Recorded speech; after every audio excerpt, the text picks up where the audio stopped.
Números capítulo 27, a partir do versículo 1. Então vieram as filhas de Zelofeade, filho de Efer, filho de Gileade, filho de Maquir, filho de Manassés, entre as famílias de Manassés, filho de José. São esse o nome de suas filhas: Macla, Noa, Ogla, Milca e Tirza. E se prostraram diante de Moisés, e diante de Eleazar, o sacerdote, e diante dos príncipes, e diante de todo o povo, à porta da tenda da congregação, dizendo: Nosso pai morreu no deserto, e não estava entre os que se ajuntaram contra o Senhor no grupo de Corá, mas morreu pelo seu próprio pecado, e não teve filhos. Por que se tiraria o nome do nosso pai do meio da sua família, porquanto não teve filhos? Dá-nos a nossa herança entre os irmãos do nosso pai. Moisés levou a causa delas perante o Senhor, e disse o Senhor a Moisés: As filhas de Zelofeade falam o que é justo. Certamente lhes dará a possessão de herança entre os irmãos de seu pai, e fará passar a elas a herança dos seus pais. E falará aos filhos de Israel, dizendo: Quando alguém morrer e não tiver filho, então fareis passar a sua herança à sua filha. E se não tiver filha, então a sua herança dareis aos irmãos deles. Porém, se não tiver irmãos, dareis a sua herança aos irmãos de seu pai. E se também o seu pai não tiver irmãos, dareis a sua herança ao parente mais próximo de sua família, para que possua isto os filhos de Israel. Será prescrição de direito, como o Senhor ordenou a Moisés. Pai querido, esta é a tua palavra, Senhor. Dá-nos desta manhã, Senhor, espírito de sabedoria, espírito de entendimento. Ó Senhor, dá-nos clareza daquilo que tu queres falar conosco, no santo nome de Jesus. Que eu seja a sua boca, que tu fales através de mim, Senhor, que eu diminua e tu cresças, no santo nome de Jesus, amém e amém. Glória a Deus. Irmãos, o povo estava vivendo aqui um tempo novo, um tempo diferente, aquilo que eu tratei um pouco a semana passada, e esse momento aqui é um momento em que eles vinham de um passado, viveram um longo tempo como escravos, um longo tempo de escravidão, de sequidão, como escravos lá no Egito. E aqui é um período, logo na sequência, quando saem do Egito, eles vivem um período grande no deserto, e logo na sequência, eles estão aqui, eles herdaram a terra que o Senhor havia prometido para eles. E está havendo um censo aqui, eles estão recenseando, fazendo um censo para saber quantas famílias tinha, quantos estavam vivendo no meio deles, quantas tribos tinham, e Moisés está dividindo aqui as propriedades, as terras ele está dividindo por famílias. Olha, você que é da tribo tal, esse pedaço de terra é seu. Você que é da tribo tal, aquela região é sua. Você que é da tribo tal, eles estão dividindo aquilo que o Senhor havia dado a eles. Irmãos, entendam, aqui é um tempo, é um regime patriarcal, é um regime em que os homens tinham voz, em que os homens tinham autoridades, em que os homens decretavam a lei e as mulheres ficavam à margem. As mulheres eram subjugadas, as mulheres não tinham voz, as mulheres não tinham direito a se posicionarem. Então era um período em que as mulheres eram subjugadas e fazia isso parte da lei. E o que está acontecendo aqui, irmãos? O que está acontecendo aqui? Este homem chamado Zelofeade, ele havia tido 5 filhas. Você já pensou, fico pensando aqui, esse homem quando nasceu, quando a esposa disse a ele: olha, eu estou grávida do nosso primeiro filho. Eu imagino na cabeça dele, se fosse nos dias de hoje, ele já comprava a camisetinha do time. Se fosse corintiano, ele ia comprar a camisa do Corinthians. Mas como ele era um homem santo, eu imagino que ele já comprou a camisetinha, o macacãozinho dos Santos, e não via a hora do neném nascer. Aí nasce uma menina. Aí na segunda a mulher fala: meu querido, estou grávida de novo. Ele fica todo empolgado, todo entusiasmado. Ao invés de comprar a camisetinha do time, ele compra uma bola de futebol. Ele compra uma bola de futebol, a esposa tem o filho e é outra menina. Aí passa-se um tempo, ela diz: olha, eu estou grávida de novo, querido. Terceiro filho, ele fala: não, agora não pode ser, agora é um menino. E ele vai com um parzinho de chuteira. Aí a esposa diz, é uma terceira menina. E aí passa mais um tempo, a esposa fica grávida pela 4ª vez. Aí ele fala, não, agora não pode ser, agora eu tenho certeza que agora o Senhor vai me dar um varão. Ele fala, sabe do negócio? Ao invés de comprar a camiseta, eu vou comprar uma camiseta do time, eu vou comprar uma bola de futebol e eu vou comprar uma chuteirinha para esse moleque. Aí nasce a 4ª filha. Aí por último, passa-se um tempo, ela engravida pela 5ª vez. E esse homem todo empolgado, ele fala, agora é um varão, agora eu vou ter um filho homem. Ao invés de eu comprar essa roupa de time, sabe o que eu vou fazer? Eu vou chegar lá no meu arraial, vou fazer um campo de futebol, para já nascer com um campinho de futebol. E aí o que acontece? Nasce a 5ª mulher. Difícil isso acontecer, né, irmãos? Quase impossível, né? Quase impossível nada, irmãos. A minha esposa tem 4 irmãs. Meu sogro foi que nem Zileade, ele fez 5 mulheres. 8, olha aí, são 8 irmãs, nem um menino. Um só, né? Ainda teve um menino aí na história. Então, irmãos, olha que coisa interessante. E aqui, como eu disse para vocês, era um regime patriarcal. A mulher era subjugada, a mulher não tinha tanta importância. Falando português claro aqui, a mulher nessa época, a função principal dela era se reproduzir. E aqui o que está acontecendo? A lei dizia, a lei dos homens, nesse sistema patriarcal em que os homens, eles tinham a autoridade social, eles tinham a autoridade moral, e eles tinham a autoridade sobre as propriedades, eles tinham toda a autoridade. E aqui o que acontece? Aqui o pai dessas moças havia morrido, e a lei dizia que a herança não pertencia a elas, que se o pai tivesse um filho homem, essa herança ia para o filho homem. Caso ele não tivesse filho homem, essa herança ia para outros parentes, e as mulheres ficavam desamparadas. Se essas mulheres, irmãos, não conseguissem casar-se, conseguissem arrumar um homem generoso para cuidar delas, elas ficavam largadas ao léu, elas ficavam ali a toda sorte. E aí o que acontece? Esse homem morre. Passa-se um tempo, essas 5 moças, depois que esse homem morre, Moisés está ali fazendo a distribuição, nesse censo, fazendo a distribuição das terras, e fazendo a distribuição, aproveitando para fazer a distribuição da herança deste homem. E aí, elas ficam indignadas, e o que elas dizem aqui no versículo 4? Elas dizem o seguinte: por que tiraria o nome do nosso pai do meio de nós, da nossa herança, entre os irmãos do meu pai? Ou seja, elas dizem, essa herança, Moisés, nos pertence, esta herança, Moisés, é nossa. Por que você está distribuindo a herança que o nosso pai deixou para nós, a herança que o nosso pai conseguiu ao longo da vida, você vai distribuir para os nossos parentes e vai nos deixar aqui desamparadas? Só que, irmãos, isso comoveu, isso tocou o coração de Moisés, e ele leva essa causa até o Senhor. Volto a dizer, lembremos que elas viviam num tempo em que a mulher não tinha voz. Elas viviam num sistema patriarcal em que os homens adultos dominavam todas as áreas, que os homens adultos é que tinham voz, os homens adultos que decidiam o que era lei, os homens adultos que decidiam o que era moral, os homens adultos que tinham direito sobre as propriedades. Elas não tinham voz, mas elas se insurgiram contra aquela injustiça, e elas foram diante do homem de Deus, e fizeram a reclamação.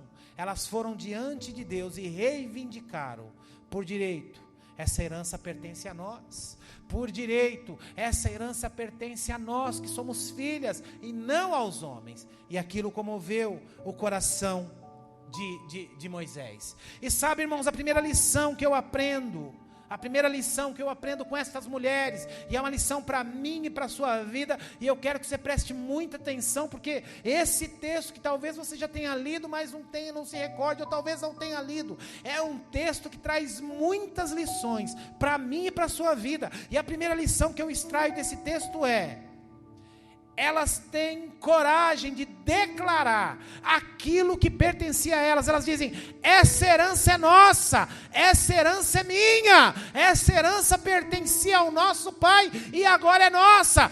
Isto não é justo, mas era lei. Mas era lei. A lei dizia que se o homem não tivesse filho homem, a herança ia para outros e não para as mulheres. Que lei injusta, que lei errada, que lei sacana, mas era a lei. E elas estão incorrendo num risco aqui, irmãos. Elas podiam ser amaldiçoadas, elas podiam ser mortas, elas podiam ser expulsas do arraial, elas podiam sofrer qualquer sanção. Entretanto, elas tiveram coragem de reivindicar ao líder, ao homem de Deus, aquilo que o coração delas era justo. E sabe o que eu aprendo aqui? Eu e você, nós temos uma herança para a nossa vida, nós temos uma herança para a nossa casa, para a nossa família. Agora, eu e você precisamos lutar e reivindicar a nossa herança, aquilo que Deus nos prometeu.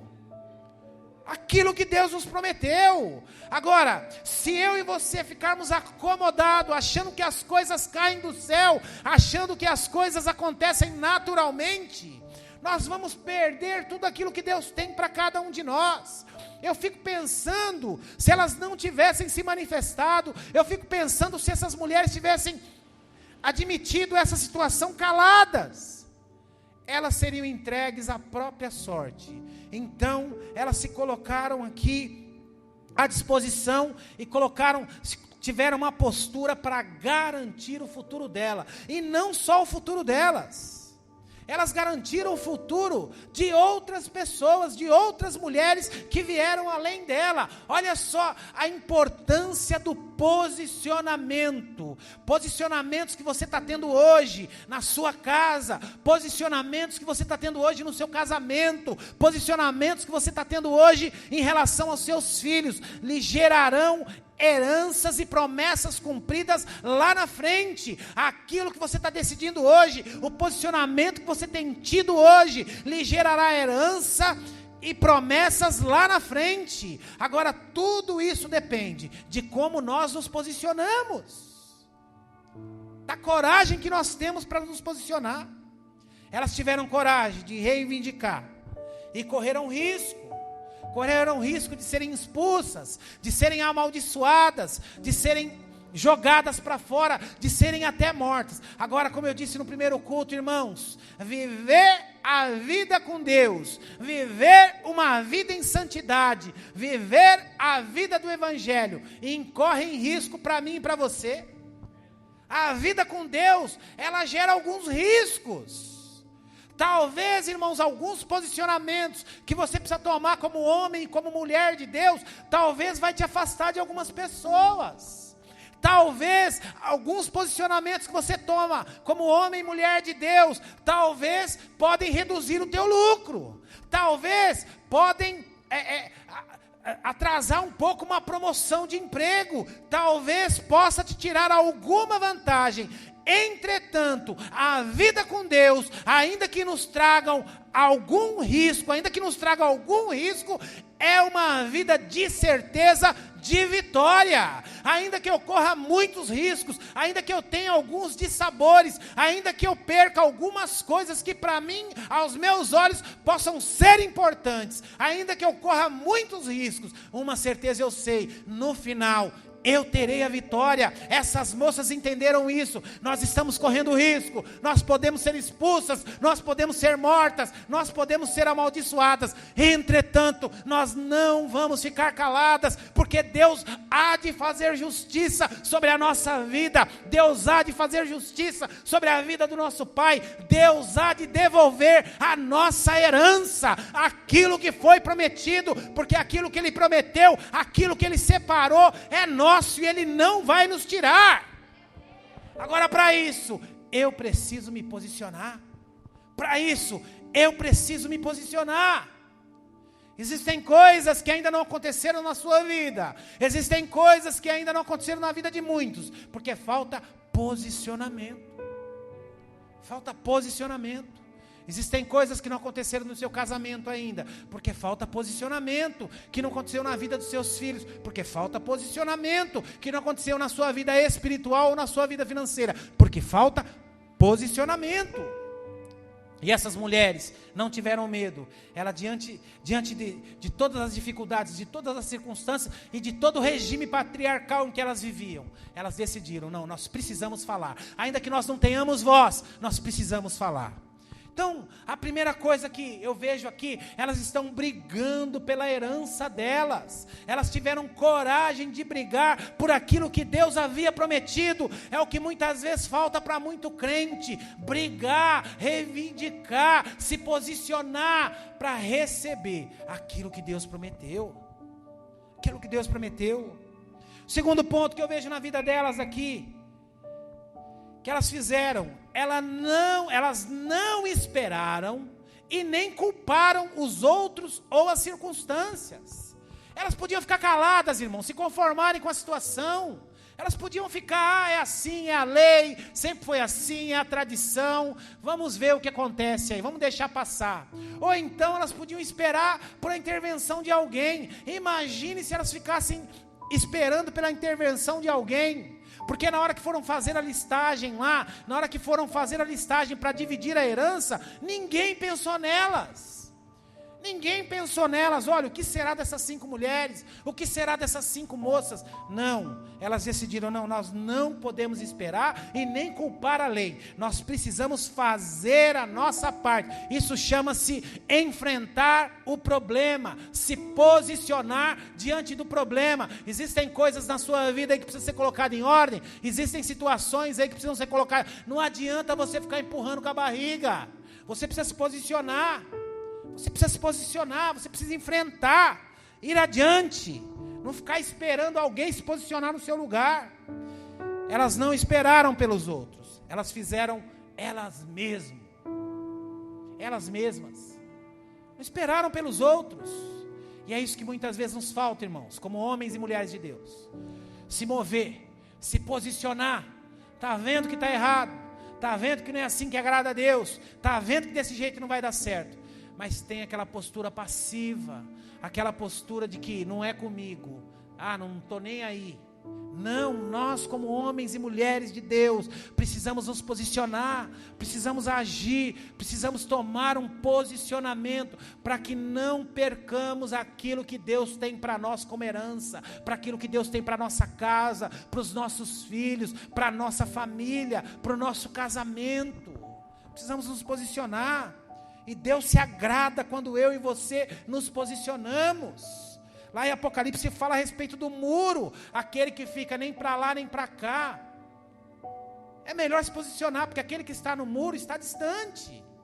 Então, nós precisamos ter coragem de nos posicionar, ainda que isso incorra risco, ainda que isso gere dificuldade para nós, ainda que isso gere problemas para nós. Nós precisamos, porque o resultado vai ser muito melhor. Elas decidiram se posicionar, e a partir do momento que elas se posicionaram,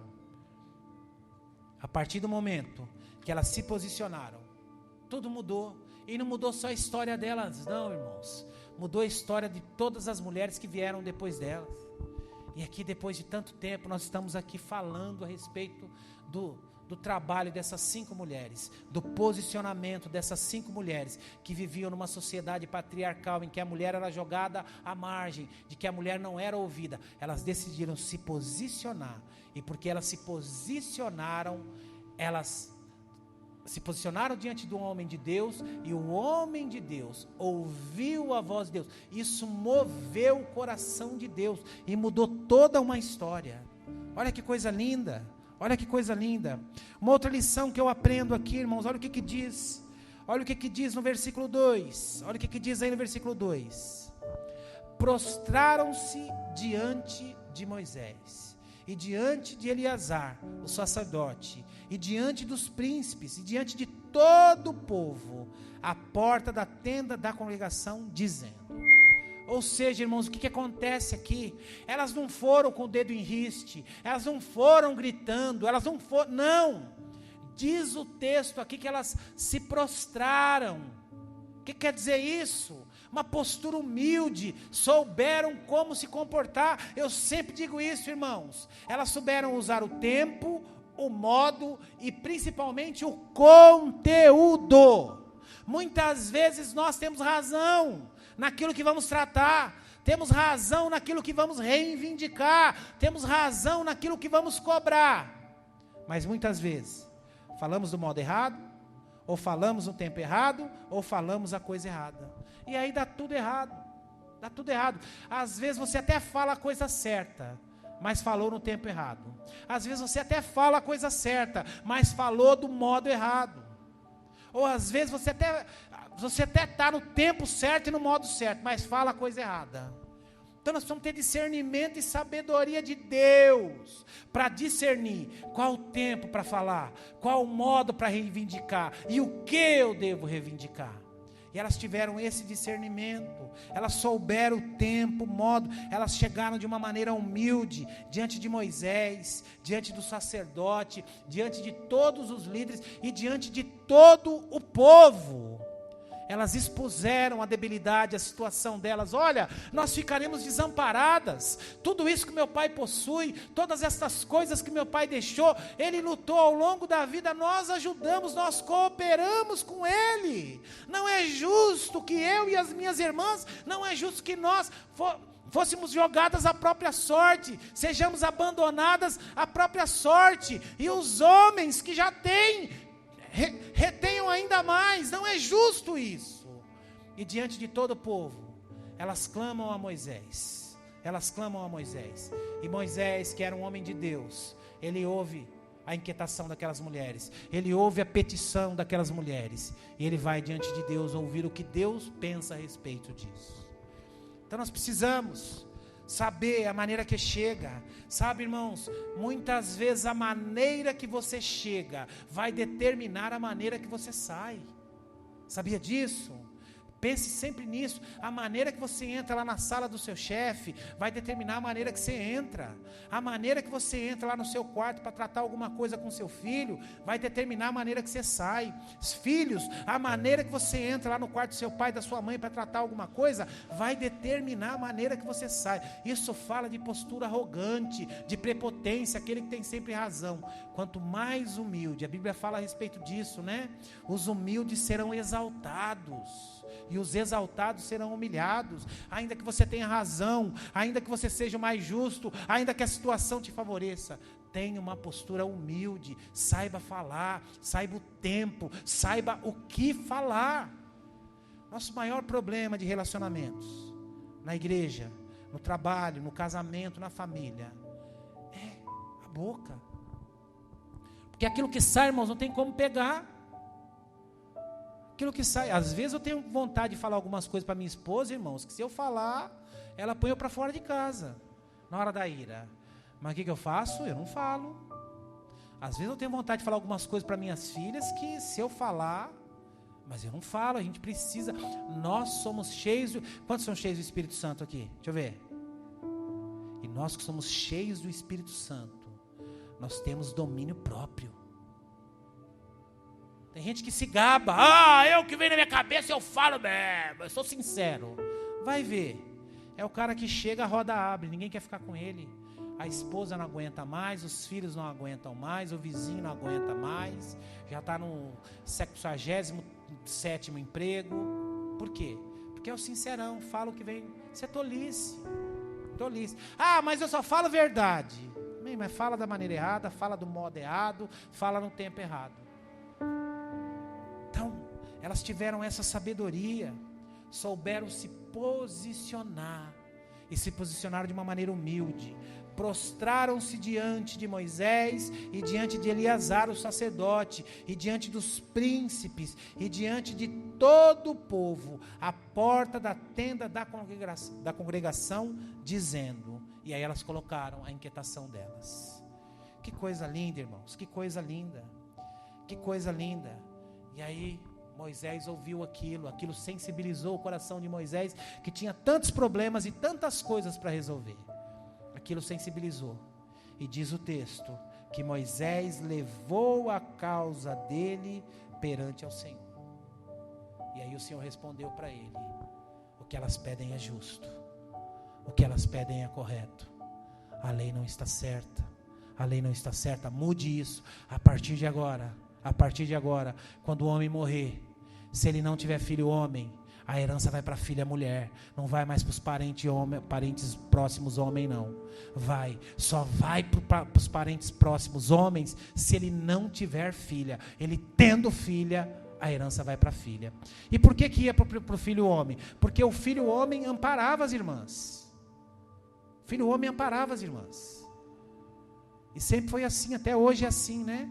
A herança maior, geralmente o sucessor, quando o cara tem uma herança, uma empresa, é o filho homem, porque ele tem o dever de amparar as irmãs. Mas aqui não, se ele não tivesse filho homem, a herança, ao invés de ir para as irmãs, para as filhas, ia para os parentes homens mais próximos. Olha que injustiça. E através do posicionamento humilde dessas mulheres, todo um decreto, é mudado o decreto, aqui a lei é mudada, irmãos. Olha o que o Senhor fala a Moisés: falará aos filhos de Israel dizendo, quando alguém morrer e não tiver filho, quando diz aqui filho, é filho homem, e não tiver filho, quando morrer e não tiver filho, então fareis passar a sua herança à sua filha. Aí se não tiver filha, aí versículo 9, se não tiver filha, aí a herança vai para os irmãos dele. Então, a postura, a coragem, o posicionamento e a postura humilde dessas moças mudaram toda uma história. Toda uma história. Olha versículo 3, o que está dizendo aqui? Versículo 3, olha o que diz aí: nosso pai morreu no deserto e não estava entre os que ajuntaram contra o Senhor, no grupo de Corá, mas morreu no seu próprio pecado e não teve filhos. Quando a Bíblia diz aqui, toda vez que você vê uma versão, toda vez que você vê isso escrito na vida, morreu do seu próprio pecado, isso quer dizer, ele morreu de morte natural. Não é que ele morreu porque pecou, ele morreu de morte natural. E elas estão reivindicando aqui, dizendo o seguinte: olha, o meu pai, nosso pai, ele não morreu como aqueles rebeldes que estavam junto com Corá. Ele morreu de morte natural, ele não foi um rebelde.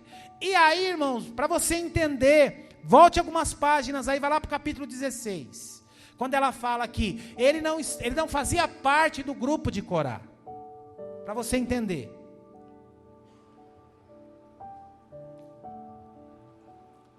Números capítulo 16, nós vamos ler do 1 ao 6. Números 16.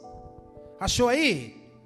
Olha o que diz, a partir do versículo 1. Olha o subtítulo aqui: rebelião de Corá, Datã e Abirão. Corá, filho de Izar, filho de Coate, filho de Levi, tomou consigo Datã e Abirão, filhos de Eliabe, e Aon, filho de Pelete, filhos de Rubem. E levantaram-se perante Moisés com 250 filhos de Israel, príncipes da congregação, eleitos por elas, varões de renome. Ou seja, esse Corá aqui, ele reuniu 250 homens no meio do arraial, homens que eram liderados por Moisés e eram liderados por Arão. Ele reuniu 250 homens, mas ele não reuniu qualquer um. Ele não reuniu os ralés, não, ele reuniu os príncipes, os homens que tinham proeminência, os líderes, aqueles que foram eleitos, homens importantes. E ele reúne esses, como diz o texto aqui, varões de renome. E ele reúne esses 250 homens. Aí ele chega até Josué, até Moisés e até Arão. E olha a reivindicação dele. Ele diz o seguinte: e se ajuntaram contra Moisés e contra Arão, e eles disseram: basta, chegou. A partir de agora, Moisés e Arão, não é vocês que vão ditar a regra aqui não. A partir de agora, Moisés e Arão, vocês não vão dizer mais, vão, a gente tem que ir, fica, a gente tem que ficar, sobe, a gente tem que subir, desce, a gente não, chega. A coisa vai mudar aqui. Só que eles esqueceram de um detalhe, irmãos. Arão e Moisés não eram líderes à revelia. Arão e Moisés foram escolhidos por Deus. Deus os levantou. Deus os escolheu para que liderassem aquele povo. Então ele diz aqui, olha, basta. pois que toda a congregação é santa, e cada um deles é santo, e o Senhor está no meio deles. Por quê? Pois vos exaltais sobre a congregação do Senhor. Por que só vocês são os bambambãs? Por que só vocês podem ditar a regra? Por que só vocês podem dizer o que faz e o que não se faz? Esqueceram do detalhe, porque eles foram levantados por Deus. A propósito, irmãos, Moisés, quando foi chamado, qual foi a reação dele? Não, Senhor, eu não. Não, Senhor, eu não. E o Senhor, não, é contigo. Mas, Senhor, eu sou gago. Senhor, não, Moisés nem queria estar na posição que ele estava. O Senhor o levantou. E aí, versículo 4. Tendo ouvido isso, Moisés caiu sobre o seu rosto. Tendo ouvido isso, Moisés, o semblante dele caiu, e na hora ele falou, vou buscar Deus. Vou ver o que Deus fala a respeito disso. E aí o que ele diz, irmãos? Olha a resposta do homem de Deus. Isso aqui nos ensina muito, talvez seja a lição principal que você vai aprender hoje. Olha a resposta de Moisés. E falou a Corá e a todo o grupo dizendo, ele não chamou para briga, ele não puxou faca, ele não puxou peixeira, ele não xingou nome, ele não jogou pedra, ele não excomungou. Olha a reação, irmãos, do homem de Deus, quando é afrontado, quando é injustiçado. Talvez você esteja vivendo isso hoje, nestes dias. Injustiça, calúnia, coisas que você não merece. Mas olha a reação. Eu quero que morra. A vontade que eu tenho é dar um tiro. A vontade que eu tenho é que fique doente. Nunca mais quero olhar na cara. Olha a resposta de Moisés, versículo 5. E falou a Corá e a todo o seu grupo dizendo, amanhã pela manhã, o Senhor fará saber quem é dele e quem é o santo, que ele fará chegar a si. Aquele a quem ele escolheu, fará chegar a si. Fazei isto, tomai incensários, Corá e todo o seu grupo. Ele disse, olha Corá, eu não quero briga com vocês não. 250 homens proeminentes, varões eleitos, varões de renome no meio do povo, não era ralé não. Ele disse para aqueles 250 homens, ele diz, olha, não quero briga com vocês, eu não quero discutir, eu vou clamar a Deus e Deus vai dar a resposta. Deixa eu falar um negócio para você, meu irmão. Você é um escolhido de Deus, você é uma escolhida de Deus. Aquilo que Deus tem para a sua vida, ninguém tem a capacidade de roubar. Aquilo que Deus separou para a sua vida como herança, ninguém tem a capacidade de tomar. Só você tem a responsabilidade e pode travar aquilo que Deus tem para fazer na sua vida e principalmente através da sua vida. Ninguém tem esse. Então descanse no Senhor. Descanse no Senhor. A luta não é sua, a batalha não é sua, a batalha é dele. Vai lá comigo no versículo 31. E que isso seja a resposta para o seu coração. Olha o que diz o versículo 31. E aconteceu, depois dessa conversa, Moisés diz, eu vou orar. Eu vou clamar a Deus. E ele, não sou eu, ele vai dar a resposta para o povo. Olha o que acontece, versículo 31. E aconteceu que acabando ele de falar todas estas palavras, a terra debaixo deles se fendeu e abriu a sua boca e os tragou as suas casas e também todos os homens que pertenciam ao Corá e todos os seus bens. Josué não precisou brigar, Moisés não precisou brigar. Moisés não precisou puxar faca, espada. Moisés não precisou dar tiro. Moisés não precisou nada. Ele falou, eu vou orar a Deus. Eu vou orar a Deus. E Deus é o meu advogado. Deus é a minha justiça.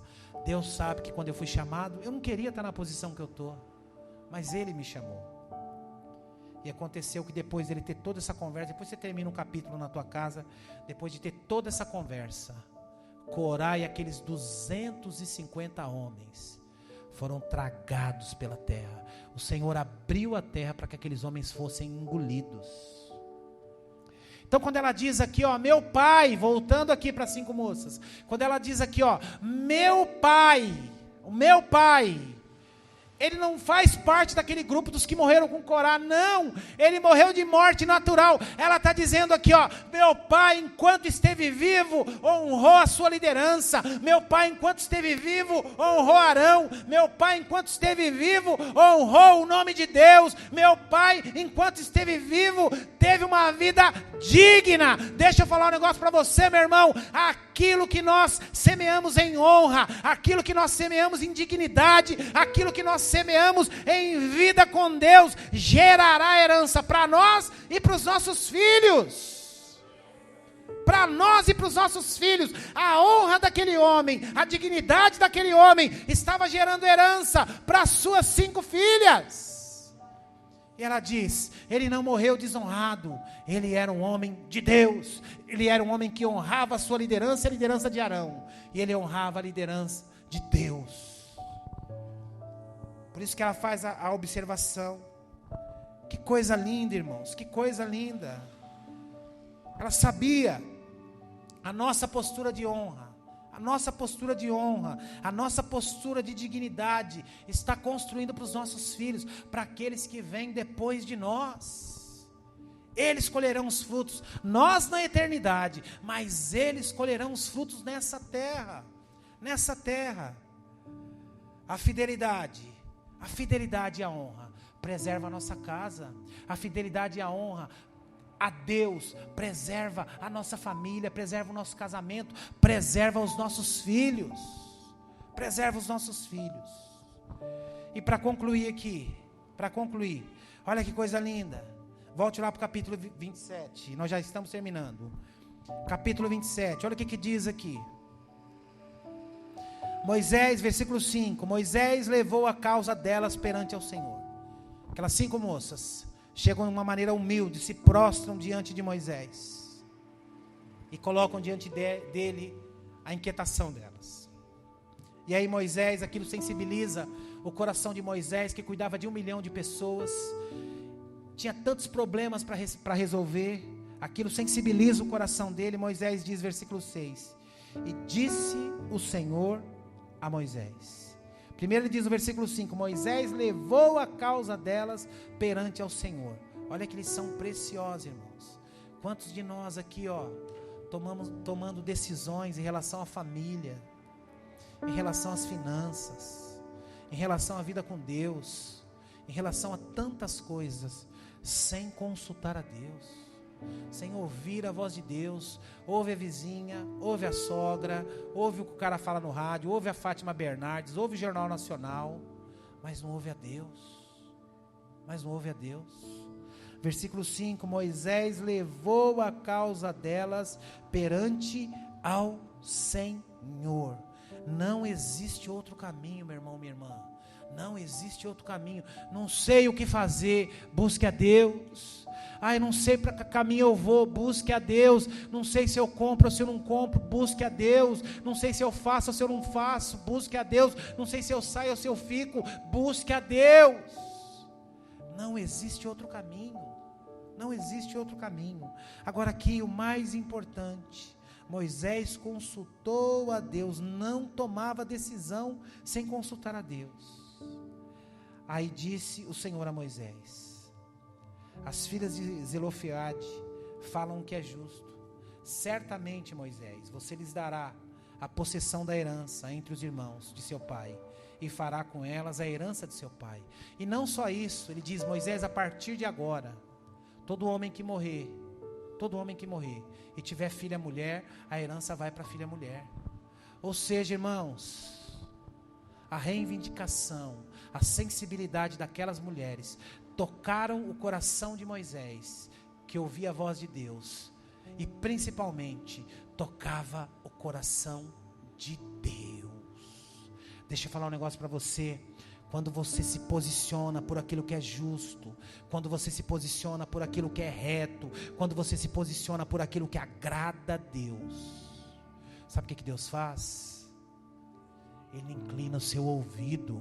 Você está pedindo coisa aí que não agrada a Deus, você está pedindo coisa que você sabe que não é bom, não vai perder tempo. Agora, quando nós reivindicamos coisas que são heranças, que são promessas de Deus, e que são coisas que agradam a Deus, os ouvidos deles se inclinam para as nossas petições. A reivindicação dessas mulheres, elas quebrantaram o coração de Moisés, um homem tão ocupado, o homem mais importante no tempo dele, era o homem mais importante nos dias dele. Elas quebrantaram o coração de Moisés, mas principalmente, elas quebrantaram o coração de Deus.